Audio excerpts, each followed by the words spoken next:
being at an anime convention, especially when you're cosplaying, creates a degree of connectivity automatically that you don't even realize you have. And it makes it a lot easier to kind of open up to other people. Are you a single, shy nerd struggling to find a player too? If you're still trying to figure out the skills you need, here's a tutorial to get to the next level. Learn from experts and fellow nerds who found their partners, the mistakes they made, and how they still ended up together, with no cheat codes. I'm Alex Goldstein, and this is the Roll Today podcast. Welcome to the Roll Today podcast. I'm Alex, and I help shy, introverted nerds get over their fears and anxieties to find their player too. Today I bring you Matthew Lewis to talk about Animé Los Angeles, a convention where you can meet other nerds organically. Now, even though this podcast is about dating, Animé Los Angeles is not made for you to go with the only goal of finding dates. The idea is for you to go make friends, and that by expanding your social network, you may get to meet your player too. So with that being said, Matt, thank you so much for coming. Thanks for having me. Appreciate it.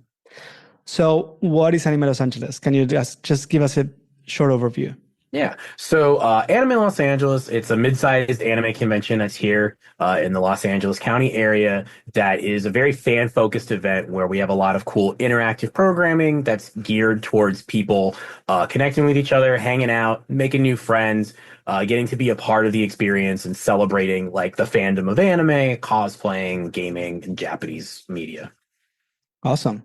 Sounds really cool. So for many people, when they go to a convention, an event, whatever, some people go to buy toys. Some people go to meet celebrities or whatever. Some people want to go to just make friends and meet like-minded people. What kind of activities or events are in Animé Los Angeles so that they can break the ice, right? Because it's sometimes hard to say, like, I'm standing there, I'm alone, or I'm with my friends. Yeah. How do I meet people?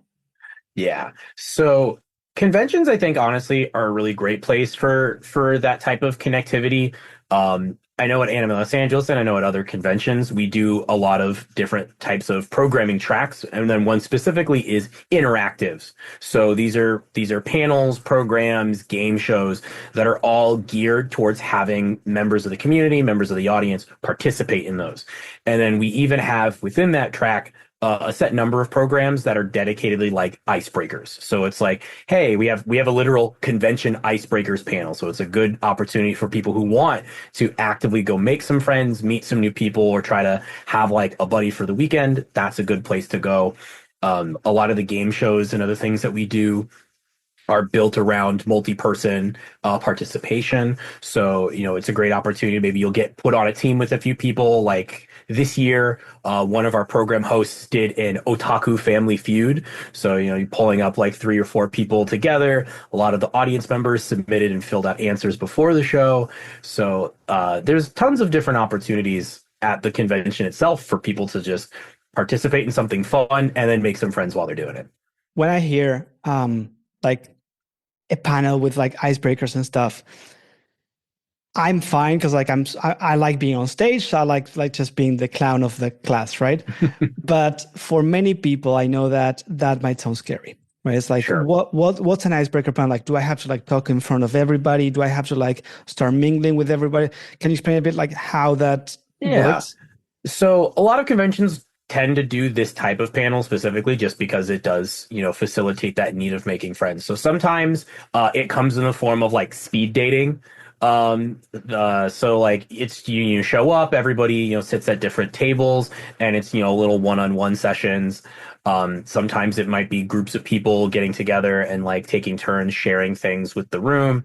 But more often than not, the idea is really focused to like not put you on the spot and make you feel awkward. You want to feel welcome. You want to, again, melt that ice. Yeah. So the idea is, okay, hey, maybe turn to the person next to you, maybe the person who's sitting across from you at the table, and it's just like next 10 minutes, we're going to open the floor with talk about your favorite anime show, or like what's a manga that really got you excited, and trying to pluck those, common interest topics out of people that like really get you going. And I feel that like anime fans, that part is really easy because everybody's obviously very passionate about the certain things that brought them to an event like this. So as soon as you start talking about it, that really gets people going. And even from my own personal experience, I feel that like being at an anime convention, especially when you're cosplaying, it creates a degree of connectivity automatically that you don't even realize you have,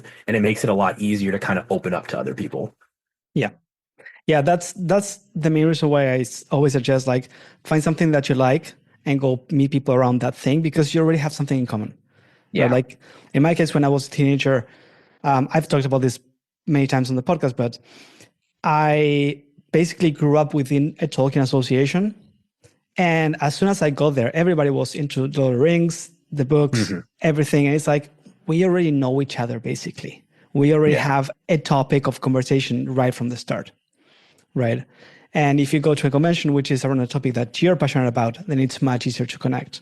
So I Yeah. totally get what you're saying, and I like that you guys like it's because speed dating is often really scary because you're there to date, Yeah. right?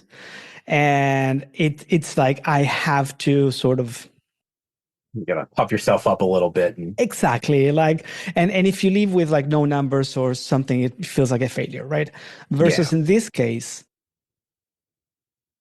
at what point in the like how long is the event usually?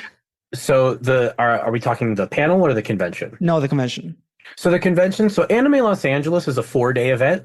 A lot of conventions typically do 3 days, so just Friday, Saturday, Sunday. But depending on like holidays and time, some events and their size, they can do the 4-day thing. Yeah, but like let's say Animé Los Angeles because that's what we're talking Yeah. about, right?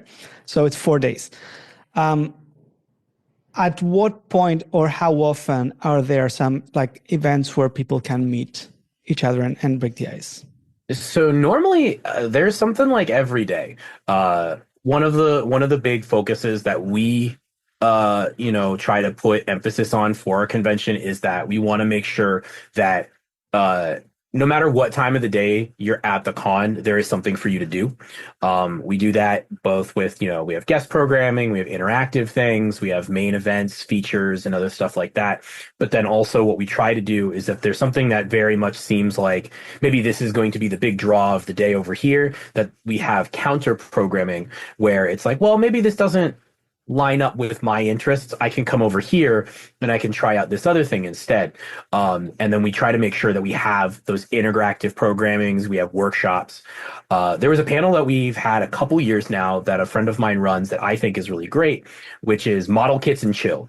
And basically he buys a number of kind of like low grade to reasonable grade modeling kits, whether it's Gundams or just any die cut assembly figures like Pokemon, Digimon, etc.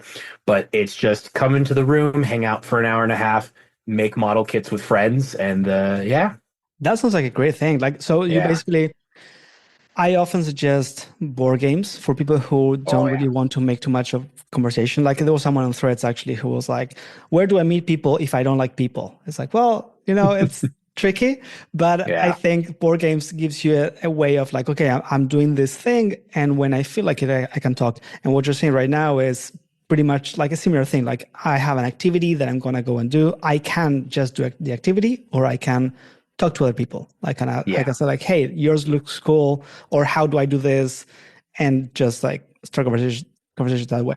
It's like having a nice little waiting pool for socializing. You can kind of just you can take your steps. You don't have to Yeah, dive in. yeah, yeah. I love it. And there's someone that was asking how often and when you have the events is you go to the icebreaker or you go to the activity, right? You meet people. What happens then, right? Because it's Right. like for many people, it will be like, if I don't leave that place with friends, Yeah. then I failed, you know? Yeah. So how, I mean, I'll share what I think, and then like you can say like what you usually see.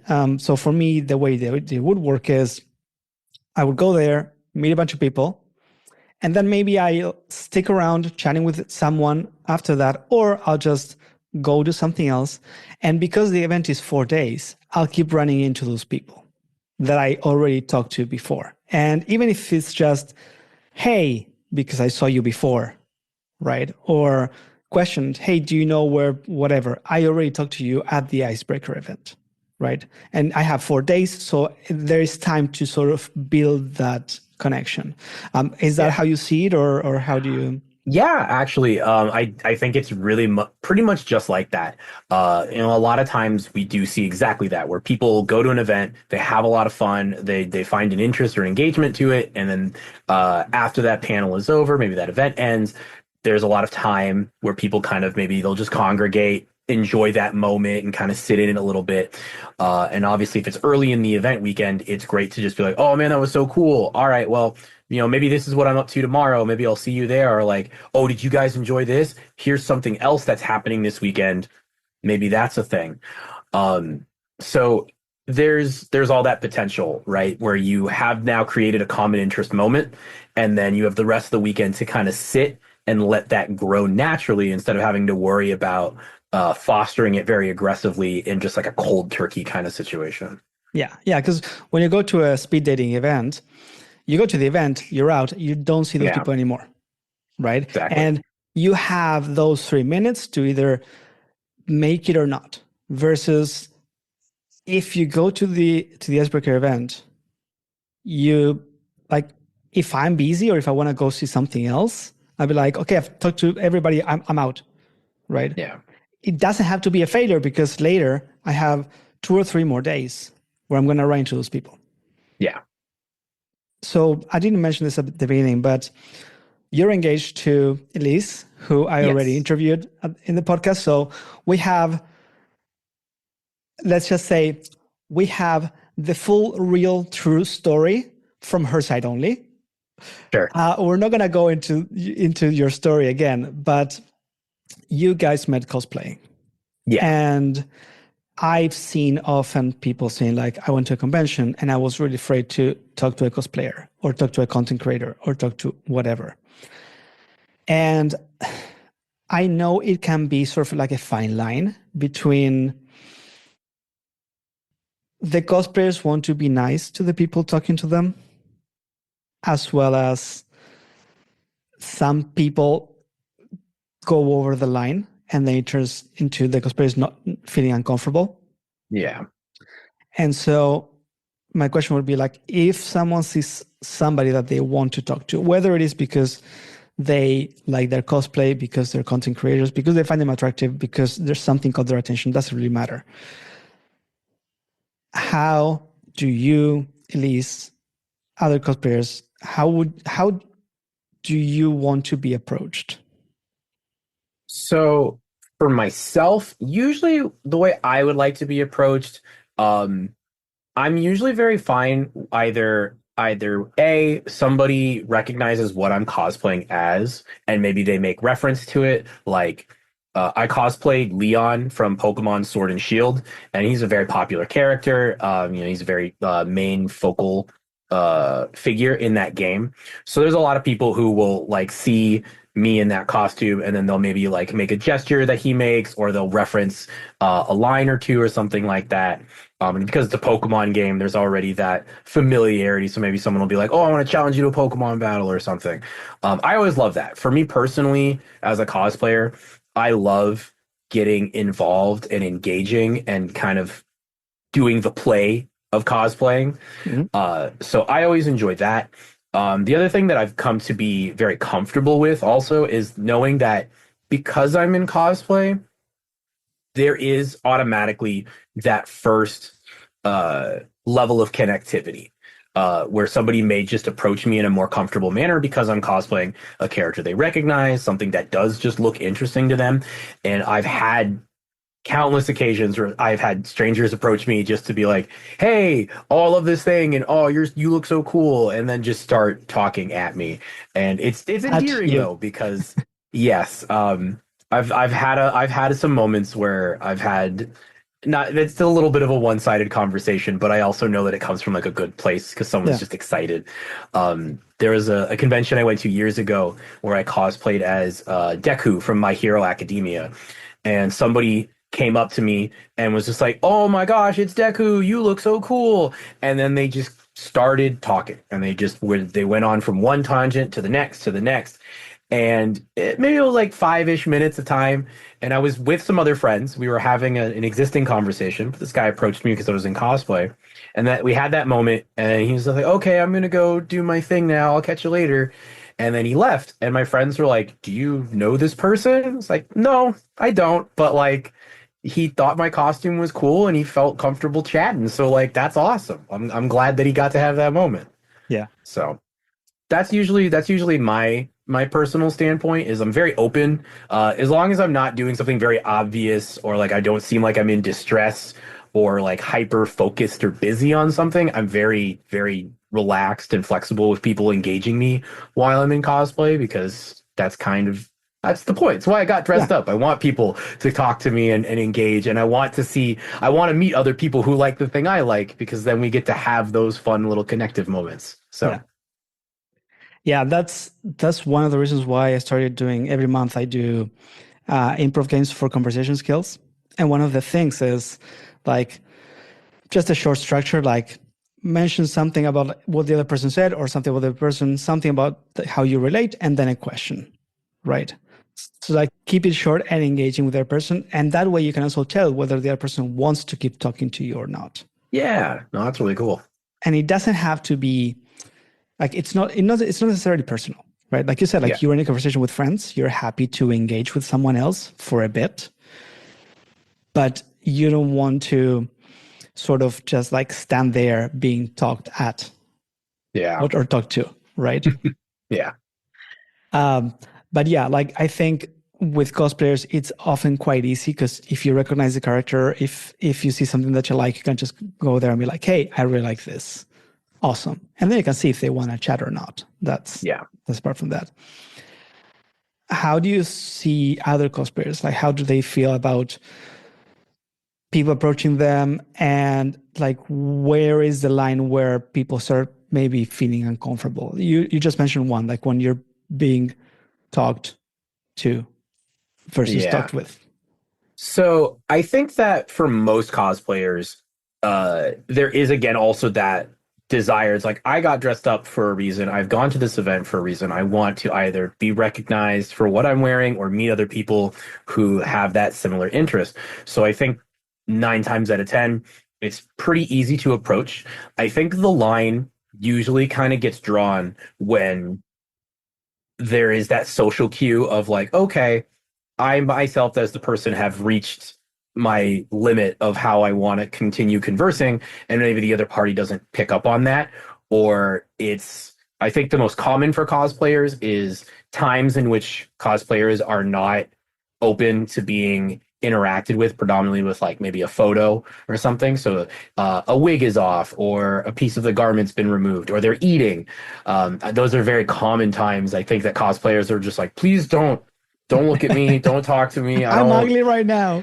Yeah, I've had those moments, and I feel like it's gotten much better over the years. I think as cosplay and anime became more mainstream, a lot more people kind of got caught up with the culture, and part of that culture is obviously respecting other people, understanding consent and the various levels they come in, and because even like 10 years ago, I could be at like a fast food place eating a burger fully in costume, and I would have people like, "Can I get your photo real quick?" And it's like, I look disgusting. I'm shoveling food in my mouth.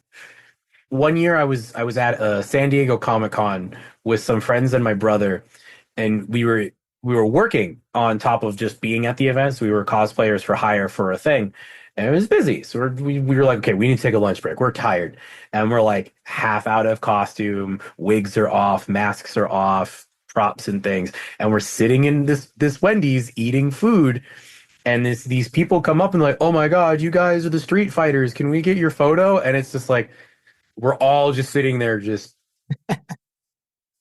no, please. I'm hungry. I just want to eat, man. Yeah. So, I've, but it's gotten a lot better. I find it interesting that you said like hired, right? Like you Yeah. guys were working as Mm, cosplayers. And it's not just the event hiring cosplayers just to so that you can see them. yeah. I think part of it is so that you can interact with them. Right. Absolutely. Yeah. That's and even if they were not hired, because like people may not tell like who's hired and who's not, but or invited. If you go on cosplay, you most likely want to interact with people Yeah. on some level, right? And you touched on consent, and I would really like to talk about that. So within Animé Los Angeles, how do you guys handle that? Like, somebody comes to you because they felt uncomfortable. Like, what do you guys do? How does that work?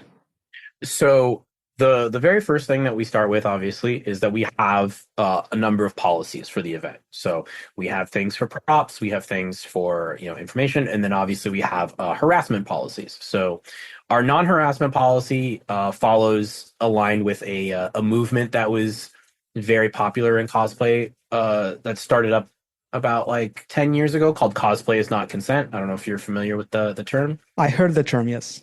Okay. So it basically that came about because there were lots of cosplayers who felt that because they were in cosplay, it was people were thinking that that was free reign to interact, touch, speak to, or behave a certain way negatively towards cosplayers, and it's obviously not. It's not acceptable to invalidate a person or invade their personal space or touch them without permission. So a lot of conventions, including Anime Los Angeles, have adopted the cosplay is not consent moniker in a way to just have this very well understood colloquial phrase to go, hey, just because people are dressed up does not mean you get automatic access to these people. You must ask people for permission for things, whether that's to touch them, to touch their costume, to take their photos, to interact, anything. And no means no. There is no open to interpretation. If someone tells you no to a request you have, that's the end of that discussion. If you continue to pursue it further, you're subject to the penalties that may come from the convention. Within our show, what we also do is we have different avenues for people to make reports for things. We have a text line that we have running throughout the convention. So if somebody is in distress, if there is an incident or a concern, they can send a text message from their phone to us, and we have staff that dedicatedly watch that throughout the entire day.